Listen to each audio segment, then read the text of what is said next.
কি যুগ জামানা এলো রে, নতুন ট্রেন্ডিং চলিচ্ছে কি জানিস? কি বেশ সুন্দর করে ওই তোর মনে কর যে আদে কি বে মার্কেট আছে না বগরত, ওই কি রেল লাইনের উপর বসে রে হকার।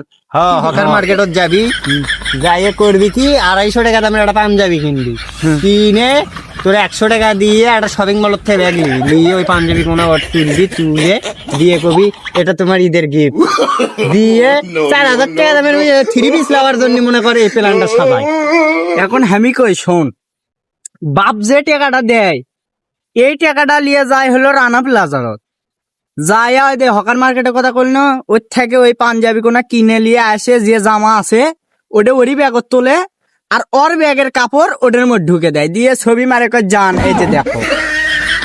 আসলে রেলে কিনে দেয় কোন মানে পর্যায়ে? 4000 টাকার জিনিস নেওয়ার জন্য 250 টাকা মনে কর যে গিফট করে, হ্যাঁ। তার করে কি করা উচিত? কি করা উচিত? আপনি যদি কেউ ইনকে গিফট করে খবরদার ও কিছু কিনে দিবেন না, যদি দিছেন আপনার সাথে আমার সম্পর্ক সেদিন থেকে শেষ।